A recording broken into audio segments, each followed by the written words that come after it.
Absolutely. As now we see the drivers make their way into the pit boxes.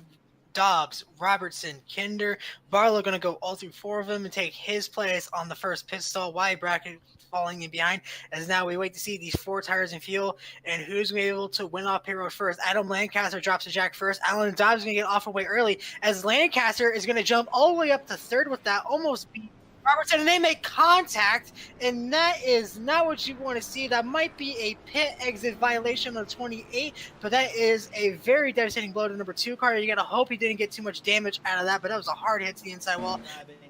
Down the straightaway. We'll get a replay here and show you that one again. That car was really consistent and really strong. I was thinking Robertson was going to be a big factor in the finish of this race. You see Adam Lancaster and Brandon Robertson coming out side by side from the exit of the pit lane, and there was for the completion of 4 fresh tires on that machine. Dobbs got him out of the pit lane, no question about that, but Lancaster got a really great pit stop, came out beside him, and just trying to have enough room between both himself and the wall and himself and Lancaster. Obviously, he misjudged how much room he had to his right side and just clipped that wall. Unfortunately, that's going to be a big blow for Brandon Robertson, but he should be able to get that car fixed up and maybe before we even get back to green flag racing, get it back on the grid. So getting on pit lane is going to matter a lot. Getting off of pit lane is going to matter a bunch as well. And we also see that margin from second and third starting to close up on the race leader, Jesse Webb. We were talking about the headlights. He was making good use of them there, trying to warn, oh, trouble in front of him. Look out. That's right in front of the leader. He somehow gets by after the 2 lap cars tangle in turn 1. It looked like Gergois might have gotten on the brakes a little bit too hard, and he will collect Mick Blue as a result. Not too much critical damage for these drivers, but handling is sure to be an issue. So Gergois, the car that got into the back of Mick Blue, who perhaps was maybe trying to yield to the leader, who was warning that he was en route and on the way. And Mick Blue also ended up spinning around. The leader, who, what a job, though, by Jesse Webb to slam on the brakes as they all came into turn number 1 with a full head of steam. And due to where Gergois' car spun on the pavement as we back into the barrier here on board with Mick Bloom, looks as though that Webb is going to live to fight another day. Here it is out the back of Gergois' car, and here comes Webb. Deep down to turn number 1, just right into the back of Mick Blue, and there goes Webb, able to squeeze on by, and just like that, that is how quickly things can come undone for the front runners in lap traffic. 7 rather, and it ends up working for Bruno, but I'm not so sure that I would have done the same thing there into turn 1 like that, or turn 2 rather. Oh, Safeker's around! Okay. Oh, Jesdal had that big issue. Whoa! Hey, just punted him right around. Luckily, he was able to get that thing fired up really quick, Jesdal. Yeah, that was Jesdal. He goes around out of 7. That's what I was saying. He is the reason this all happened. So Jesdal has this spin, and wow, he just got on the power, I think, too much in that compression and spun the car around. And suddenly, here comes Nate Siefker, and Siefker's just got this big head of steam. It goes off track to clear him, and then gets punted off for doing so. I'm not sure that was intentional from Jesdal. I think it just ended up happening that way. Of course, Siefker going off track like that probably is already on the binders as soon as he gets back to the black there. And Jesdal just wasn't ready. Let's put that behind us. We've got to restart to focus on 2 laps to go. It's green, white, checkered. Out of 100 laps, we now have 2 more to go to make it 104. Anthony Masadi, the race leader. Jeremy Berger, second place. The 2-car Jack Ryan in there as well. How does this shake down? You see Stephen Parrott. We haven't seen much of him. So here is. Oh, they're wrecking! That's everybody. Oh, that's everybody. Upside down. Yeah, that's the whole field right there coming Holden back McGill again. just did a barrel roll out of turn 4. Everybody's in this, and we're still crashing. We're still crashing. We're still crashing. Oh my. Oh, we're still crashing up here. We're creating new crashes. Oh boy. Buddy in the field. We'll get a replay, and I don't know if you can pick out one single car to follow through this one, because this included most of the cars left in this race.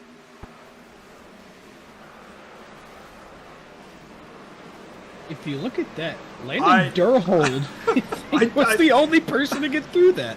I've never seen a crash quite like this. You know what? We're setting new marks every day.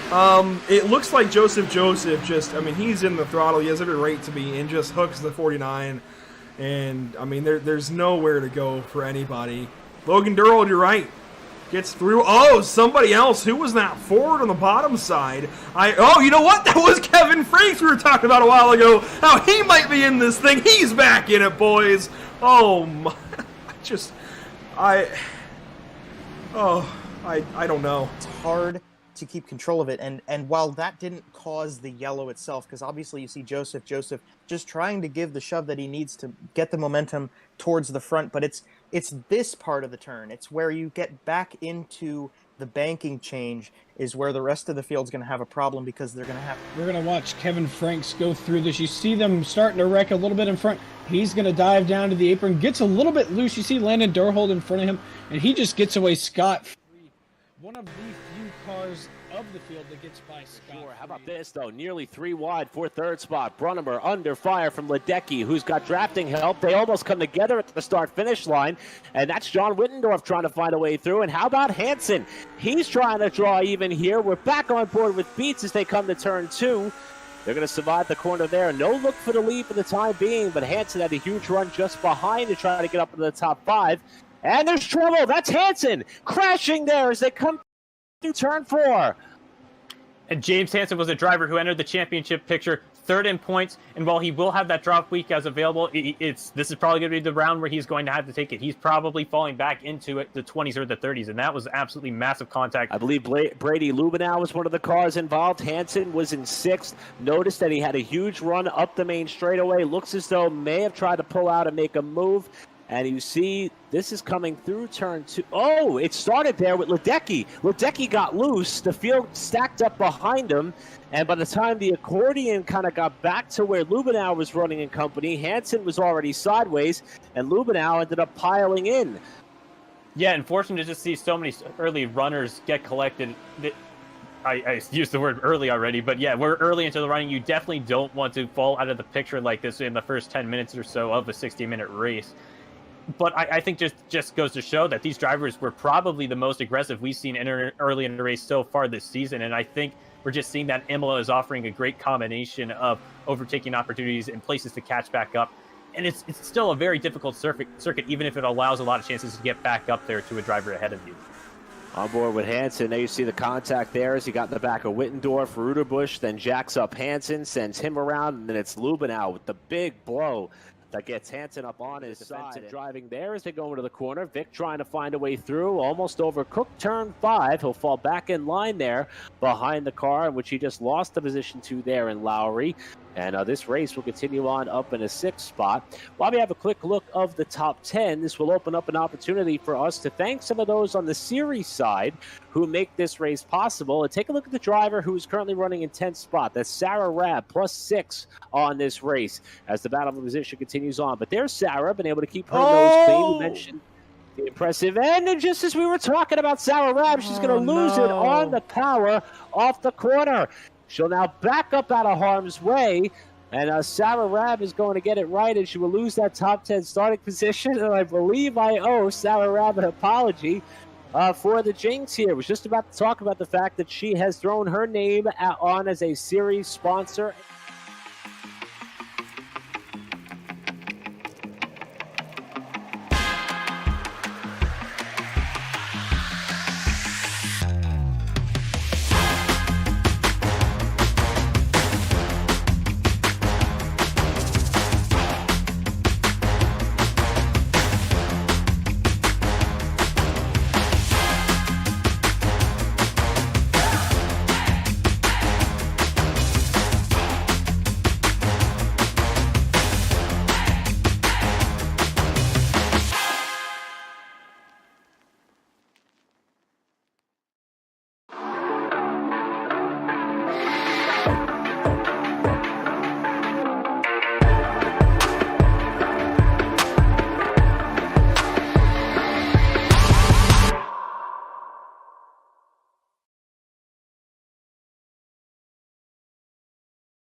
Matthew Boniface sports a nearly perfect win record, even going into round 8 of 10 this season for the HFL Legends.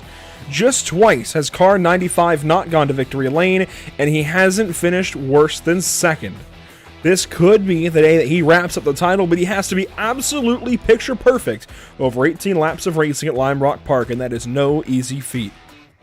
Welcome to Pit Stop TV. My name is Andrew Cardinale IV. I've got Zach Murdos alongside once again, and Lime Rock Park checks in at just over 1.5 miles in length, meaning this twisting road course is equivalent in distance traveled to Atlanta Motor Speedway, Charlotte Motor Speedway, tracks like that.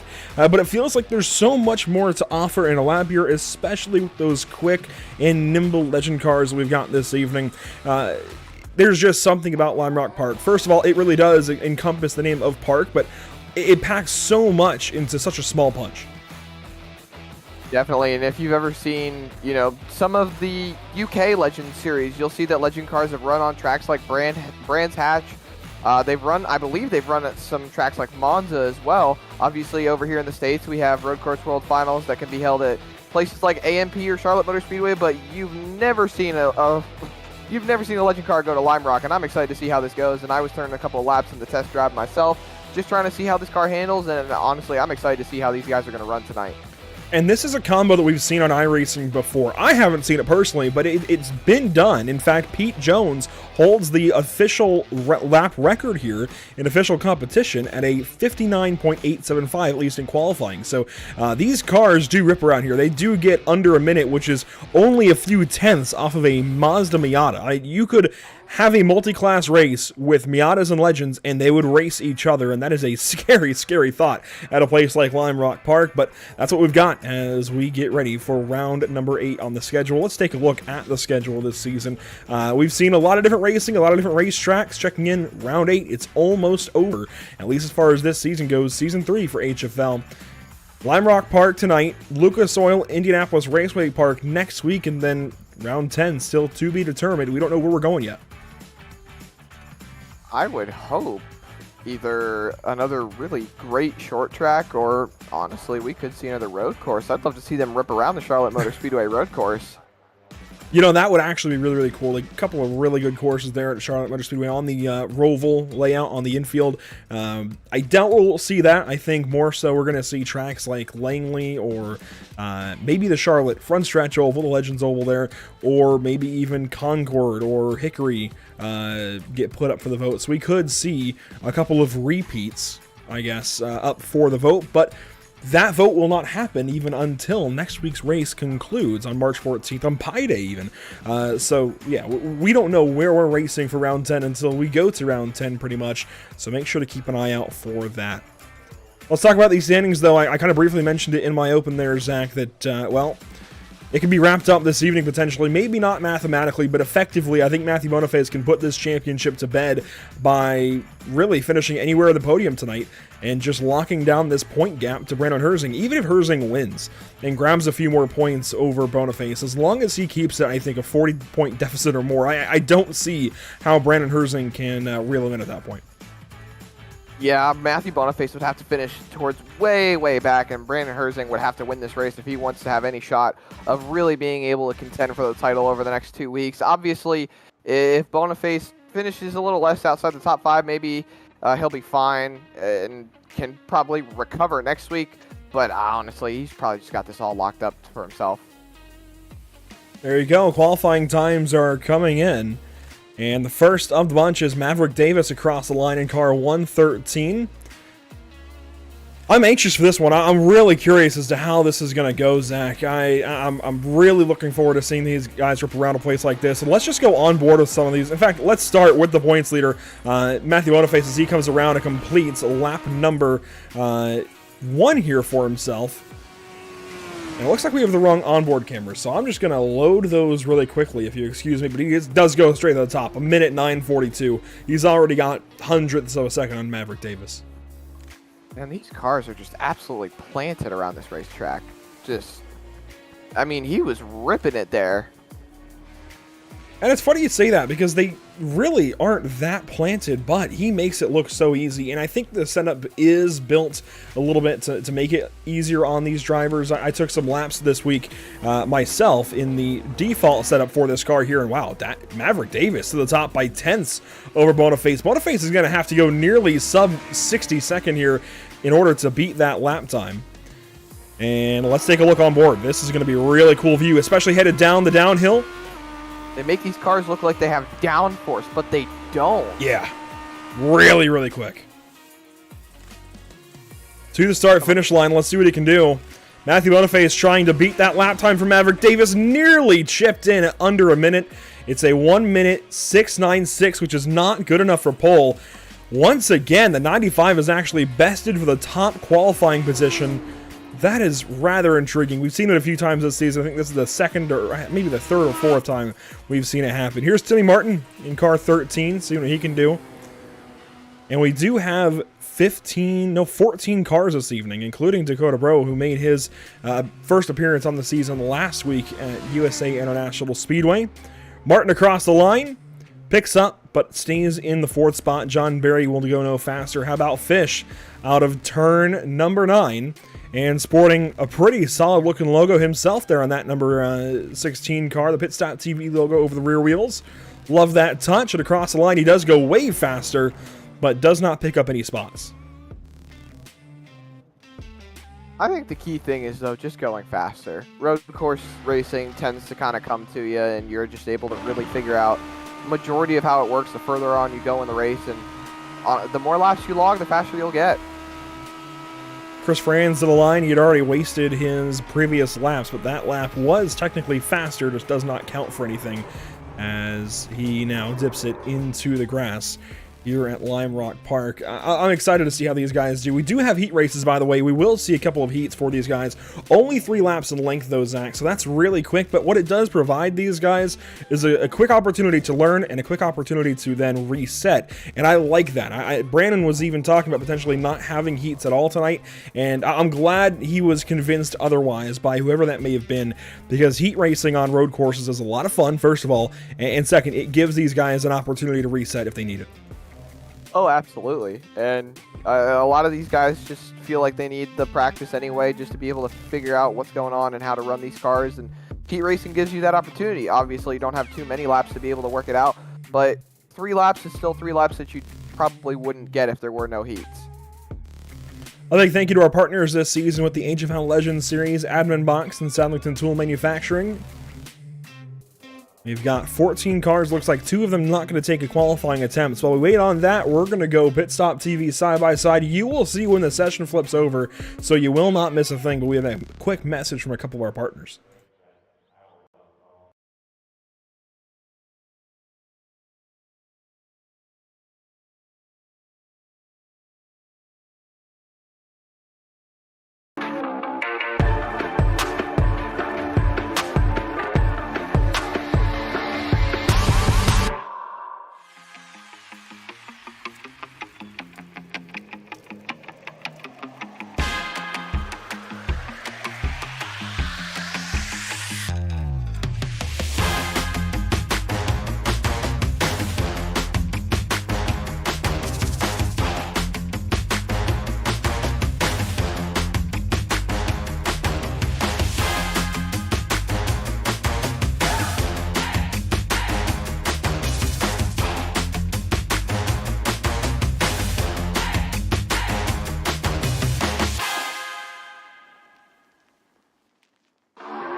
Welcome back to the virtual Lime Rock Park in the virtual Lakeville, Connecticut.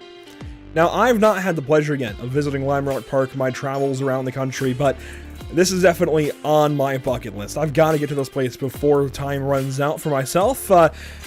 It's, I think, one of the road courses that if you're involved in road course racing in any way, or you enjoy it in any way, Zach, I think this has to dot your bucket list in some way. It's just such a classic road course, and even with that uphill chicane that I might not like too much just because it kind of ruins the classic uphill, it's still such a fantastic circuit and has that classic racing circuit feel.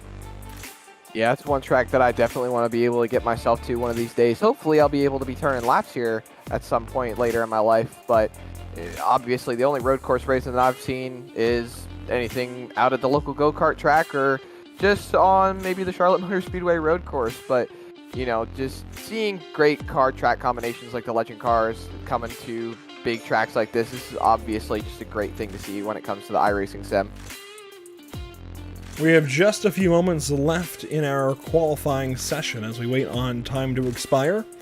14 cars in total. That means we'll have 2 7-car heats. And you can see 1.45 miles. I think the number is a little bit off there. It should be about 1.54 or so. Right in line just about with the Atlanta Motor Speedway. But here we go. Heat 1 getting on track. And Maverick Davis is being inverted to the 5th position this evening with his pole lap time. Let's meet our Heat 1 starting grid. On pole, Chris Franz. In car 73, Eric Sellers will start from 2nd. Starting 3rd, it's Timmy P. Martin. Jesse Fox will start from 4th. Starting 5th, 6th, and 7th, you've got Maverick Davis, Douglas Fisher, and Kirk Schweizer. Now, Zach, in testing, I learned that really we're going to see these guys use all 5 gears at some point in the race, but do we see them use all 5 during the lap? That I'm not so sure about. I don't think we're going to see them drop to 1st, but you are definitely getting up to 5th here before you get to turn 1. You're kind of riding in 3rd through turns 1, 2, 3, and 4, back on the power, maybe up to 5th into the uphill chicane, and then some drivers in a battle may have to drop down to 1st there. Otherwise, that's a second gear corner. I think the only time that you're going to see drivers going into 1st gear is probably going to be for the restart. Just to really get that great launch and be able to set themselves up going into the rundown at turn 1. But I do not think you'll see any driver dropping below 2nd gear anywhere on this racetrack. We'll have to wait and see. Let's talk about our weather. Let's check in here. 70 degrees in the air, 114 on track. It is a warm summer day, apparently, in Lakeville, Connecticut. It is a really high track temp. We're going to see some drifting, I think, towards the end of these heat races. Now, these heat races only 3 laps in length, so each driver gets kind of a 1st strike, 2nd strike, 3rd strike deal with these laps in this heat race. 3 chances to run your best lap time and, well, hopefully come out on top of this heat. Otherwise, everything works just the same ahead of our 15-lap feature. Chris Franz going to lead us to the green. Eric Sellers will start from 2nd, so on through the field. 7 cars in total, 14 for our feature here in just a little bit. No restart zone or anything to talk about here at Lime Rock Park, but we do await the field down on the front stretch. And Chris Franz waiting, green flag, and that was a big time jump from Eric Sellers down to turn 1.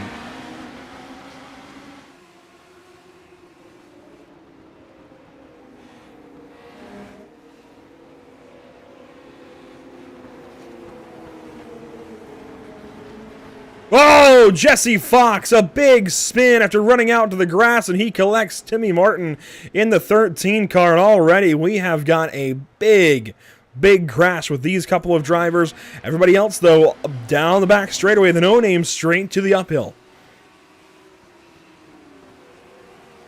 There is already a sizable lead. Everyone just so spread out right now, just trying to get their grips. We got Douglas a spinner Fisher. right there in the chicane. Douglas Fisher in the 61 car goes for a bit of a spin and gets that car corrected. Here comes Jesse Fox to try and take advantage of it. Jesse Fox's car, boy, that's rather torn up after not even a full lap of racing. Up front, Eric Sellers is going to come down to the start-finish line and wrap up lap number 1 for himself. And he's already got nearly 2 seconds back to Chris Franz. Here we go, a side-by-side battle, though, to turn number 1. And Franz quickly gives that spot up to Maverick Davis. Such good battles, honestly, for Legend Cars on what is honestly a wide road course for them. And Eric Sellers obviously has walked out to almost a 2-second lead now as Maverick Davis holds on to the second spot by what appears to be over a second as well. Jesse Fox looks like has just called it a heat race and has already towed to the pit lane. Maverick Davis starting to put some pressure, and well, around goes our race leader of Eric Sellers. Maverick Davis into the grass to miss it, and there goes Chris Franz by the 97 on board here with Eric Sellers now, and he's going to have an opportunity to try and pass that 73 back to start from the inside of row 1. Row 2 rather. That was a big issue for the 97. But I think you'll get Franz back, yeah. He's already getting a big run. He might honestly be able to get Maverick Davis so he can put that car in high gear, and we're coming back to the white flag. Let's not forget that Maverick Davis did set the best lap time in qualifying. Into turn 1, Franz actually goes purple at a 1:06.456, so a clean lap for him, the best clean lap we've seen so far, as the white flag presented by Whiplash Simcams has fallen on the field. And this is really the best battle, and it's not so much of a battle at this point. We're just waiting to see if Eric Sellers can actually reel the 113 in. I think the answer is going to be no. He is well behind Maverick Davis currently as Maverick heads into and through the chicane. It's one of the big things about iRacing, too. We've talked about this quite a few times on even different broadcasts. Once you get too much heat in those tires, you spin out, it just becomes a detriment, and you're not able to really be able to do anything. I'm not sure what happened here, but there's a big 5-second gap now back to Eric Sellers. Sellers just doesn't have the pace right now with Maverick Davis. The fastest qualifier wins heat number 1. Maverick Davis will start from pole in our 15-lap feature. Eric Sellers and Chris Franz the next to the line, and Davis did go pole there with a slightly suspicious lap time of a 1:6.666. Yee. Schweizer to the line, he will finish 4th, and it looks like Martin will finish 5th. Douglas Fisher will be the final car to finish in Heat 1, and he will finish 6th when he gets here. We're still waiting on him as he comes through West Bend. He's a little ways off pace, I think just kind of getting the car back at this point. Whatever you can do to make sure you can keep that car, all 4 tires on the racetrack, and if you have to finish 45 seconds behind the leader, then you got to finish 45 seconds behind the leader, but at least you're getting those laps in. And 45 seconds behind the leader in the heat race might sound like a lot, but that could be the difference between, honestly, second and third in the feature race, depending on what kind of mayhem we see go down. It's not outside the realm of possibility. Mike Matherly, though, will start from pole in heat number 2. Let's meet our heat 2 starting grid. And on pole, as I mentioned, Mike Matherly in car 21. Herschel Lawrence will start from second. Starting third, it's John Barry in the 14 car. Brandon Herzing will start from the 4th spot. Matthew Boniface from 5th. Fish from 6th. And Dakota Bro will round out the field. He did not make the actual start last week at USA. We'll see if he decides to grid up and race this evening. So Zach, round 8. I know there was some question marks surrounding this race, along with, I think it's fair to say, Lanier Dirt earlier in the season. But how do you feel about these couple races now that we've seen some racing here at Lime Rock Park? I think we're looking at probably a good fight for the win here today. I can tell you for certain, at least, we had talked about it a little bit before the start of the first heat. I decided to hop back in the car and do a little test drive on the restart, or actually on the initial start of the heat. These guys are bogging down on the start, just kind of wowing up a little bit, and they're starting in first gear. Now, that's what we were talking about. You got to make sure you're in, the kind of gear that is going to make sure you have a good launch going down into turn 1 in first gear. Obviously, you get the maximum amount of RPMs going into the engine. You can take advantage of just that extreme acceleration these cars have in first gear, and really, you're just setting yourself up for a great position going into turn 1. Let's revisit the point standings for this season. Round 7 last week at USA International Speedway went the way of Brandon Herzing. He made a few points up on Matthew Boniface, but not enough to really make a dent. And quite frankly, with them both in this heat race, what Herzing needs is for Boniface to wad it up in this heat. There's no other way to put it. He needs the 95 to crash in every on-track session from here to the championship in round 10. That's what he needs right now. And as I mentioned at the top of the show, I really feel unless there's something catastrophic that happens to the 95 car, Matthew Boniface wraps up the championship tonight. Well, if it's anything like my bad luck streak that I've been having with official races, the bad luck can strike when you least expect it, and it can keep coming and really just put a sour note on everything. One more look at the schedule there, Lime Rock Park, round number 8. We've got Heat 2 on track. Mike Matherly, Herschel Lawrence, the front row as they work through the downhill and turn number 9 and on to the Sam Posey Straight, ready to go racing for the second session of the evening. Matherly on pole, the slow trek down to the restart zone, and green flag is out.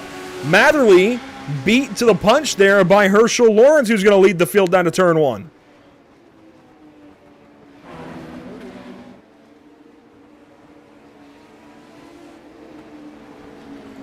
And look out for Brandon Herzing, already to second. He's going to make a move here on the right side of the left-hander at a turn 3. Oh, and Matthew Boniface, a lunge to the inside of John Barry. He is wasting no time.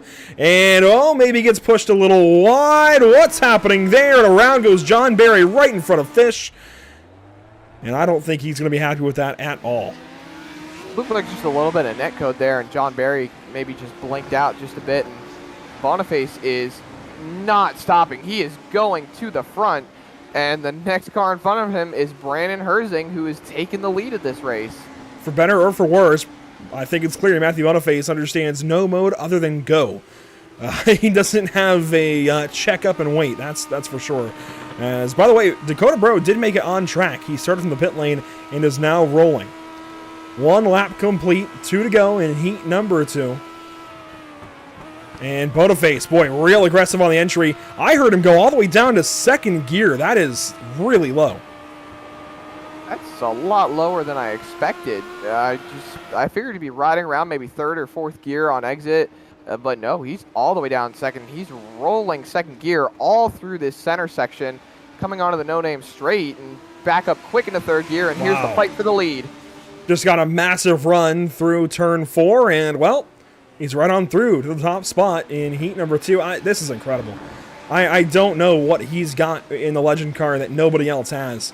But he's got something on these guys, that's for sure. And you know what? He gets beat in official races. We see it on, we've seen it for the last 12 Monday nights. He does get beat in races in the Legend car, just not in this HFL Legends series. He is the top of the top here in the HFL Legends, and it's incredible watching him pass these guys. And Brandon Herzing is still right there as we've got the white flag in the air presented by Whiplash Sim Cams, and Matthew Boniface just went purple, so I don't think Brandon Herzing is closing in anytime soon on this last lap. Somebody who might be closing in a competition, though, is Herschel Lawrence as he tries to reel in the 21 of Mike Matherly. And Lawrence did qualify a little bit quicker than Matherly, but started to his left side and actually got the jump on him for the start, and then there was calamity that ensued, and Lawrence pushes out wide there. I think just needs to crank a little more wheel into it. He's doing a lot of correct movements with the wheel, a lot of correct things in general. I think just isn't turning the wheel enough in some of those corners at the early part of the lap, but he is reeling that 21 car in. Meanwhile, look at car 95. He's going to win another race. Granted, it's just a heat race for now. Down the downhill, and car 95, Matthew Boniface, is going to win another on-track session. He couldn't put it on pole, but he is going to win heat race 2.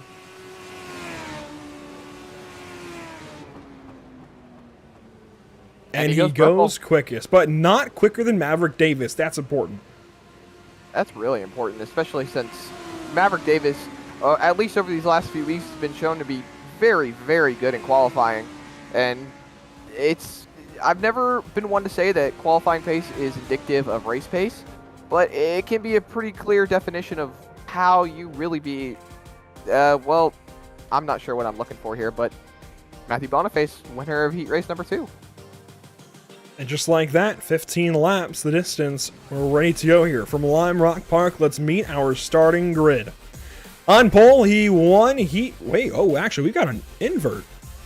I did not expect this. A 4-place invert. Did not expect this for the race, but we have an invert. It's the second place finishers from heats 1 and 2 on the front row, Herzing and Sellers. And wow, not only does that invert those positions, that inverts the rows, Zach. That is really intriguing. That really does a lot, and that's going to give, I think, a huge leg up to Matthew Boniface on this start. He would have been on the outside, and now he's going to be on the inside. This is actually really, really big as far as the start of this race. But let's go through the field.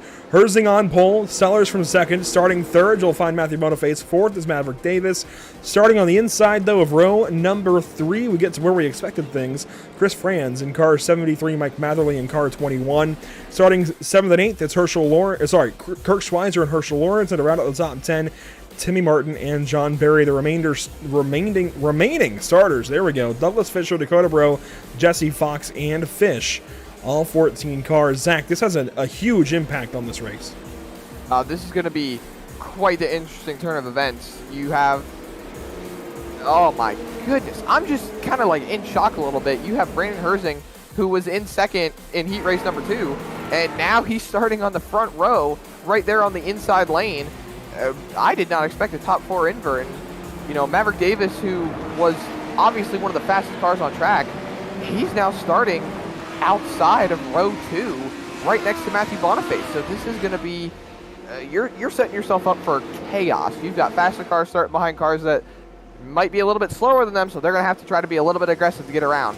And I do believe Matthew Boniface is going to try to go for it going down to turn 1.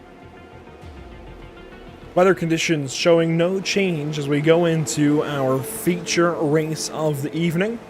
Still a 114-degree track temp, and there's the field. I have turn number 9 ready to go racing this evening. 14 cars strong, the field works down the Sam Posey straight. Green flag flies. We are racing from Lime Rock Park.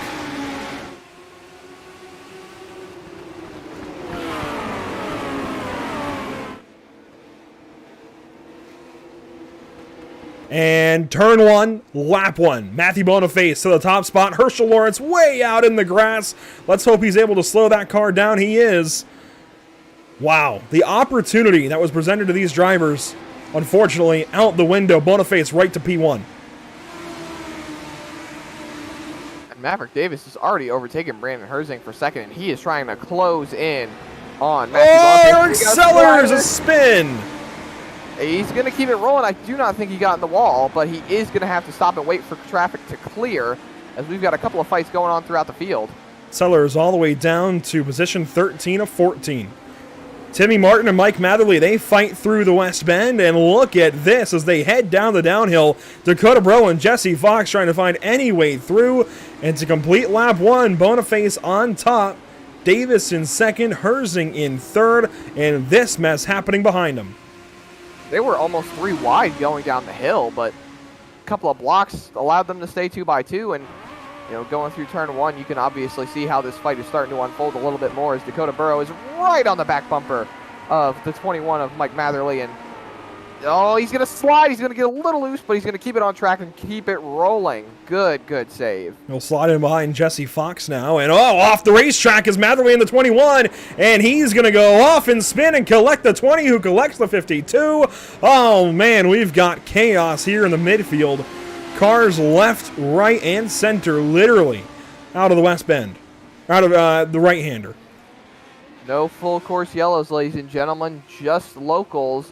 As the fight for the lead heats up, Maverick Davis is closing that gap. He's pulled back at least 2/10 on Matthew Boniface, but Boniface actually didn't get that good of a run coming down the hill, believe it or not.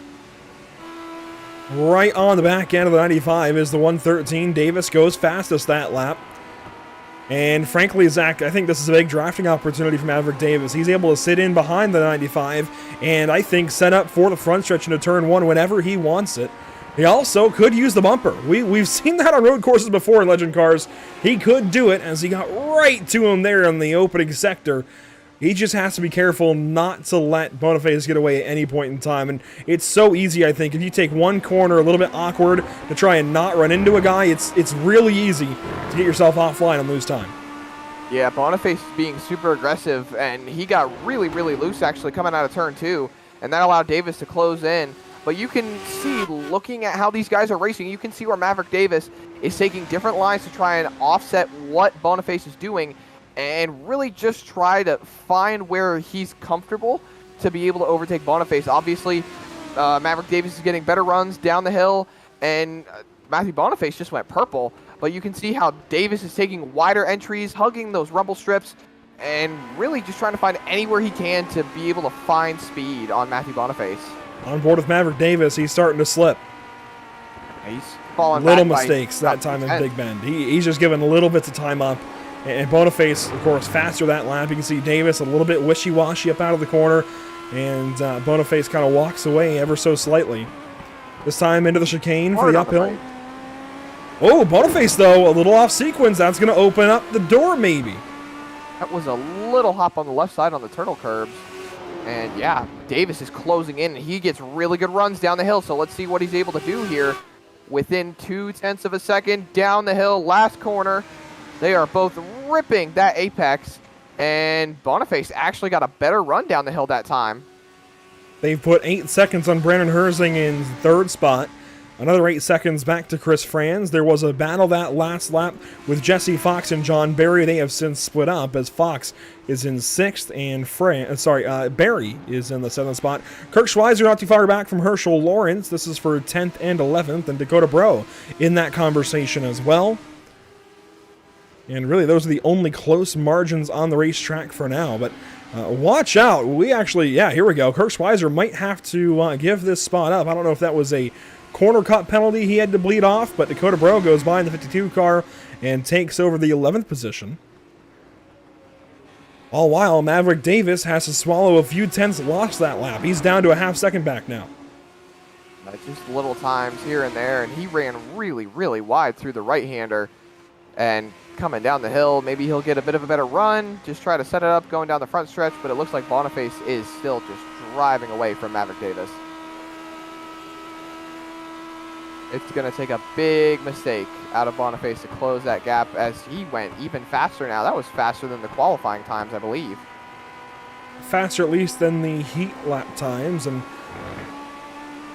Boniface a little bit slow that time out of Big Bend. He got a little ways out there out of turn 2, but I just don't know if he's going to give up enough time quickly enough as, Kirk Schweizer in trouble. He is off in the weeds somewhere, almost literally. This looks like turn... No, this is over the uphill. Up the hill. The leaders are coming up soon.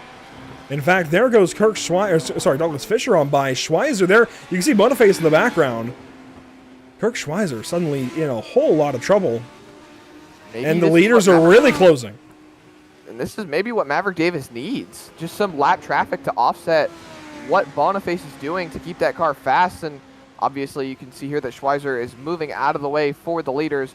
But what happens when they catch Fisher and Matherly? And they've still got, I believe, 9 laps to go here after they cross the line. And there's still a lot of time to catch lap traffic and just ultimately end up slowing your race down. Dakota Bro goes on by for 9th, passes Fish into the uphill chicane. Timmy Martin, Chris Franz, this is a good battle for 4th, 5th, and 6th. Jesse Fox also in this, even after the damage that he took in that spin earlier. He now looks to the inside of Timmy Martin. He's going to send it maybe, at least pokes nose into the inside of the 13 car. Looks, Martin gives him room. And that's going to be a move. Not quite clear just yet, but now it looks like he's going to get fully clear. Or maybe not. Timmy Martin's coming back. Yeah, Fox ran a bit wide and just got way too far out there. Kind of ran slow for a moment through that corner, but got the spot anyways. And now put some distance on Timmy up into the uphill. Chris Franz kind of drove away as well, put about a second and a half on the 20 car. And further back, Fish trying to stay away from Herschel Lawrence, but that gap is closing ever so slightly. All the while, Maverick Davis has lost an extra second or so from when we last checked in on these guys. I'm not sure if something happened with the lap car of Douglas Fisher, but he is now 1.4 seconds back and growing from the 95 car and your race leader. This is concerning. He lost about 0.7 of a second, really, to Matthew Boniface, and he's just starting to hurt now. It looks like Davis really just had a lot of short run speed, and ultimately he's starting to struggle, and it's just going to allow Matthew Boniface to walk away with the win and ultimately the championship tonight. Coming around to 7 laps to go as we pass halfway this lap, and Matthew Boniface, we say that name a lot. He's starting to walk away, and oh, both of these guys getting loose. Maverick Davis way out into the grass, though. But you know what? That was a good catch. He was really sideways coming down the hill that time. Well, coming through turn 9 anyways, and just really got out there. But we're going to see that, I think, open up. And the first half and second half of this race are going to be very, very different. These guys now have burned the tires up a little bit. They're hot. They're greasy. This would probably be about the extent of how long you'd see Legends run here in a USLCI race. So they're starting to get up there as far as tire heat, tire temp, and a loss of grip. You just see them going through the uphill right here. You can see Boniface had a little bit of an overcorrect as the 20 of Fox is rolling into the 4th position, passing by Franz and Timmy Martin, and still a lot of good fighting going on in the back of the field. You've got Herschel Lawrence right here. He has made it past Fish, and he has moved himself back up into the top 10. That was for 10th spot. Here's for 4th, 5th, and 6th. Fox down in front of Franz and in front of Martin. And Eric Sellers is not far back.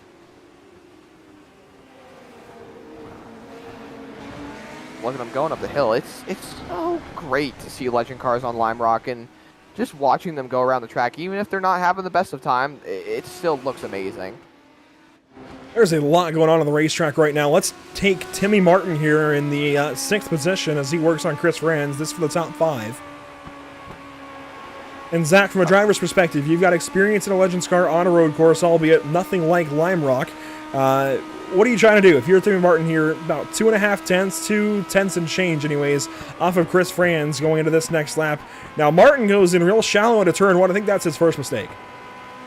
Yeah, just got to be able to take that wider entry, and there you can see he just mixed the apex a little bit, and it's going to cost him a lot of time. So we got a car off track right there while we're sitting on board.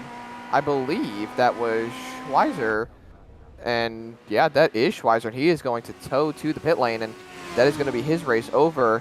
And I don't know if we caught it, but I do think there was something going on in the uphill chicane a little bit back, and yeah, it was no bueno for Mike Matherly.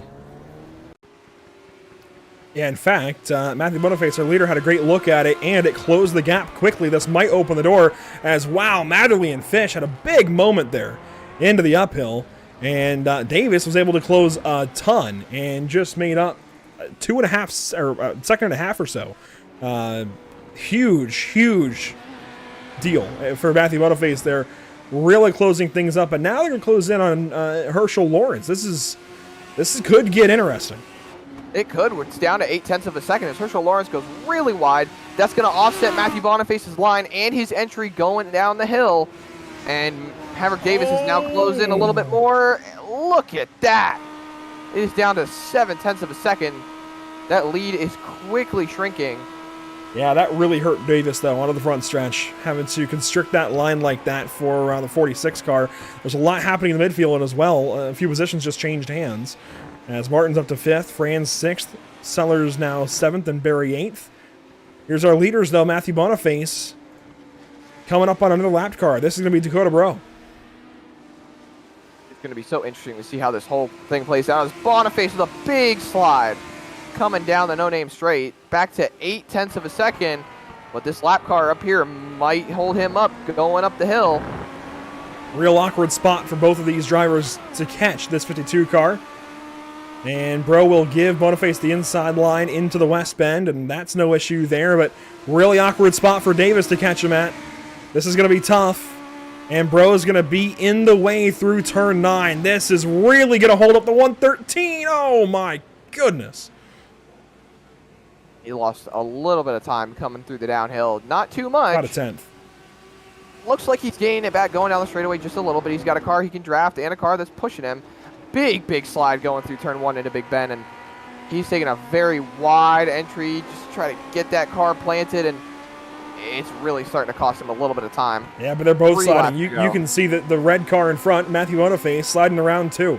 They are both sliding on throttle, both sliding under the brakes. This might be the best example of driving from these two drivers all season long. Boniface into the uphill chicane ahead of Maverick Davis. You can see that the rear end's trying to turn more than the front end right now.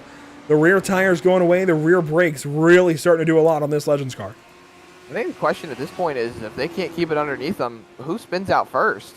They are both very, very sideways through pretty much every single corner right now. Obviously, Boniface is a little bit better. He's pulling away about 2 more tenths over the course of this lap, and the lead is stretched out to about a second again as we're coming up on 2 laps to go. One more lap complete for him. 2 laps to go. Popsicle sticks for our leaders at Lime Rock Park. And this, the best battle on the racetrack. How about that for timing? Matthew Boniface. On the racetrack. Yeah, the only battle, really. It's a 1-second gap through turn 3 this time. What can Maverick Davis do? And I think the answer is everything. He has got to push as hard as he can right now. I know the tires are screaming. I know he's sliding around, but he has got to find a second, and that is not easy to place. Like Lime Rock in it. Well, there it is.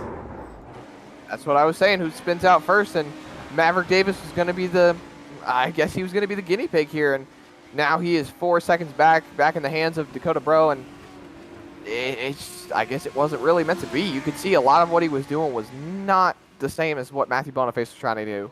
Sellers looks to the inside of Chris Franz in turn 1, not able to take advantage of that opportunity.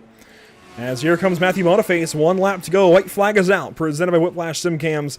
Maverick Davis lost 4.3 seconds that lap and falls way, way back to 4.8 seconds behind our race leader. Such a big deal there for this battle. Franz and Sellers, though, as they head out of turn 4, they are still a battle as they head towards the uphill chicane. And Fish in trouble right in front of him. He stays off the race course.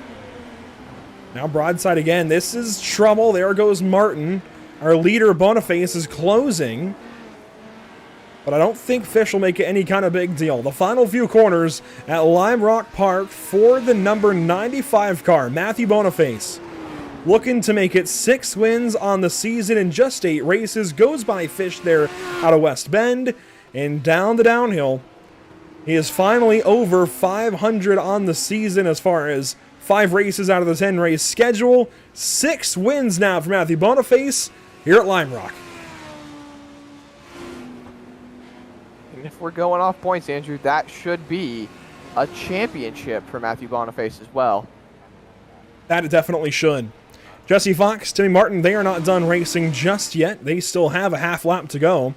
And we've seen mistakes aplenty from these drivers so far tonight. We can see anything happen here. Eric Sellers, by the way, did get by Chris Franz, and look in the background, John Barry goes around, and that's going to give up a no position, actually, thankfully. That was the leader passing him there to put him 1 lap down now, but really not even a lap down. He'll be able to finish the lap, and will stay on the lead lap. But Jesse Fox will go 4th. And Timmy Martin will have to settle for 5th position. Chris Franz just had a mistake up the uphill, and there goes John Barry, actually. So Barry actually collects the spot, and Franz is going to fall to the 8th position. That is a tough one to swallow, especially when the leader's already in front of you. Not to mention the last lap. Just need to nurse the car home and just bring it back around. And sometimes it just happens, the car steps around and you're not able to catch it too good. John Barry down the front stretch and to the checkers as Matthew Boniface will get an opportunity to do some celebrating. I think he's going to wait for Franz to finish this race, and that is a big mark of respect, by the way, from Matthew Boniface to Franz and the rest of the field to at least wait for Franz to finish the race. And now Boniface, an opportunity to do some burnouts if he'd like. And while he decides, let's check out our unofficial race results. Zach, after 15 laps of racing, I can't say I'm surprised, but I will say that I did not expect that kind of gap. Yeah, Matthew Boniface finishes this race out with a 6.7 second gap over Maverick Davis, who ends up in the 2nd position. Brandon Herzing, the next car, the 3rd place car, 38.5 seconds off of Matthew Boniface, and another 10 seconds back to Jesse Fox in the 4th position, another 2 back to Timmy Martin in the 5th place position, but that's a whole 50 seconds, almost a full lap with these cars around this track. And Eric Sellers in the 6th position, John Barry 7th, Chris Franz in the 8th position, and then Chris Franz is your last car on the lead lap. And then you've got Dakota Bro, Herschel Lawrence rounding out your top 10 positions in 9th and 10th. And then your last 4 cars, Mike Matherly, Douglas Fish, and Kirk Schweizer, they all finished 1 lap, 2 laps, and 6 laps down. Kirk Schweizer ended up parking that car about halfway through this race, and you know, it's a difficult track sometimes to nail down, and such a car that can be thrown around and is easy to sling around, and just you know you have to have such good car control when it comes to the Legend car and be able to run it around a road course, just riding on that edge of control. Yet another big time W for Car 95 in this season. He just keeps taking them from these guys. Matthew Boniface goes to victory lane once more. Let's bring him in and talk to him. Win number 6 on the season now for Matthew Boniface in only 8 races. You just keep collecting them one after another, and unofficially, we're going to say it looks like you might have wrapped up the championship tonight, Matthew. How does that feel? 2 races early, and I don't know if it's mathematical yet, but realistically, you're our champion. It feels awesome. Like I didn't know how I was going to do here on a road course, and I practiced a lot and just did my best to win. The practice was evident, the drive to win was evident, even from the drop of the green in the heat race. Why do you go so hard there from the start? I mean, you were making some moves in turns 1, 2, and 3 on lap 1 of the heat race, and clearly it worked. Yeah, I was just trying to get to the front early, and I was trying to get away from Maverick before he could get past everyone. How about those couple of incidents there through the uphill? I know there was one that really slowed you down and almost gave you up to Maverick Davis. Yeah, I was just racing, and then I saw 2 cars wreck, and I slammed on the brakes, and I was able to avoid it. But Maverick closed in a lot. Well, Matthew, you hung on, led every lap of racing tonight at Lime Rock Park that you were in. Congratulations, and we will see you next week at Lucas Oil Raceway at Indianapolis. Well, I guess Lucas Oil Indianapolis Raceway Park, however you want to put it these days, as we look to, I guess, confirm you next week potentially as our champion this season. Thank you. The season isn't over. He's got to keep racing and make sure he actually goes through these last 2 I guess, motions, if you will, these last 2 races of the season, but it's looking real good for Car 95. But how about Car 96? He goes 3rd place this evening, kind of the best of the rest, it felt like. Brandon Herzing in 3rd. Yeah, Brandon Herzing rounds out the top 3, rounds out the podium, and you were coming into this race 2nd in points, and we're not going to say anything is mathematically confirmed just yet, but Matthew Boniface might have been able to lock up the championship here, and you're just going to have to really settle for 2nd place right now in the season. Just kind of walk us through how your whole race went and just how you were able to really stay on track with a race full of calamity.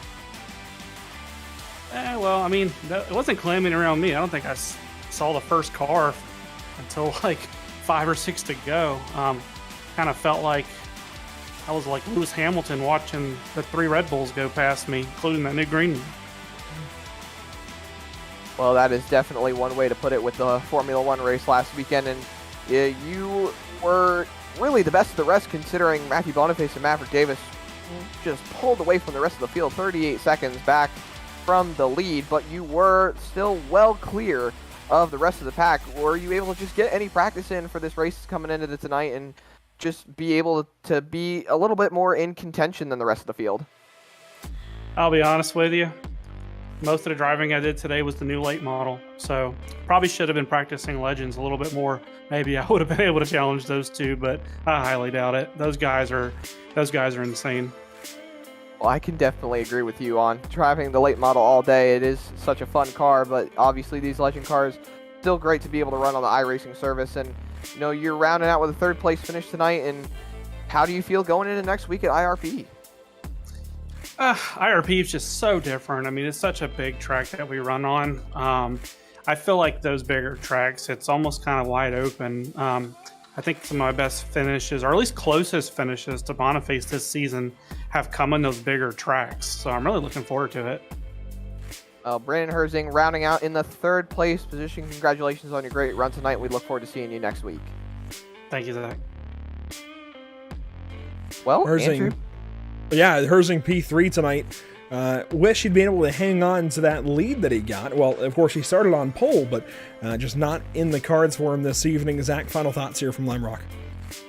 Just an overall really spread out race. I was honestly hoping for a little bit more of just some fighting going on around, but the only close fight on track really was for the lead, and that kind of dissolved a little bit quicker than I expected it to, but obviously it's still great to see just leagues like this expanding out with road course racing with the legend cars. Obviously, you and I have a lot of great support for the short track community when it comes to legend cars on the iRacing service and in real life.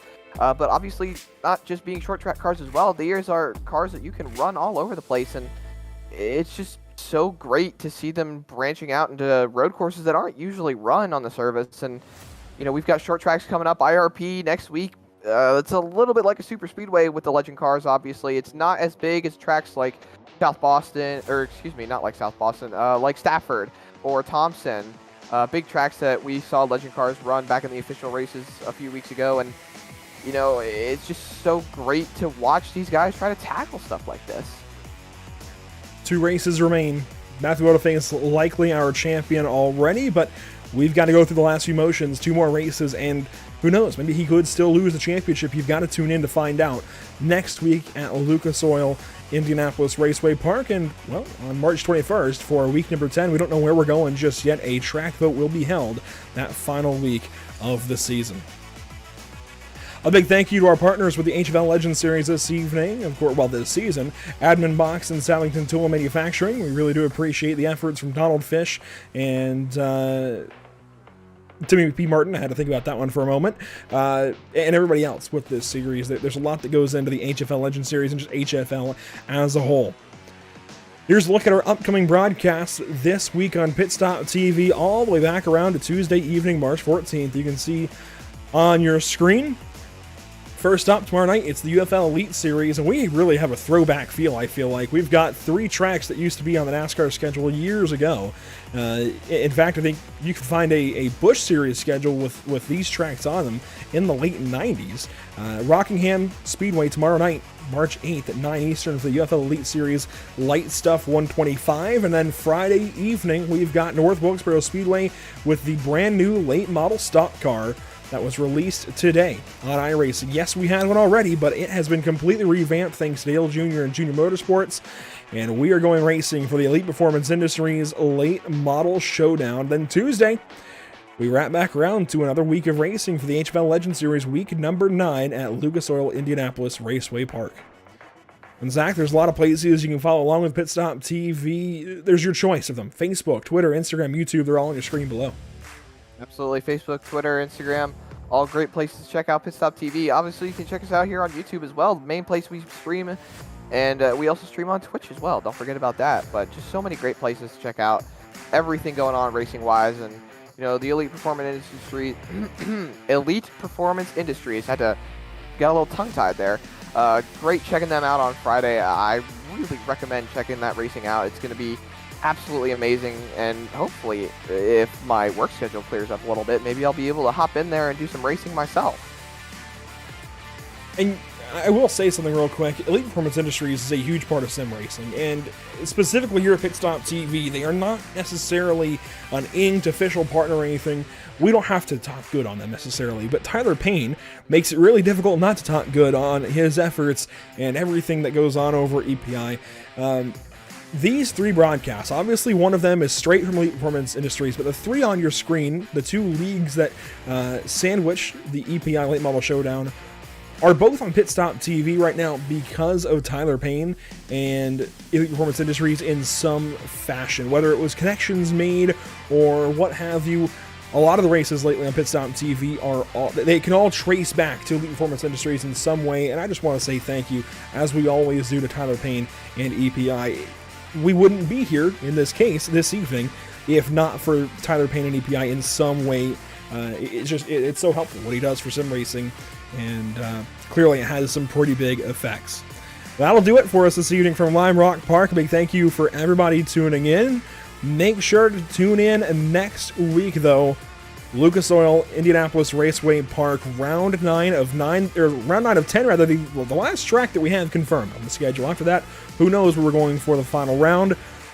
Thanks so much to In Audio, ATVO, Whiplash Media Simcams, OBS, and iRacing. We will see you next time. Tomorrow night, we go to Rockingham for the Light Stuff 125.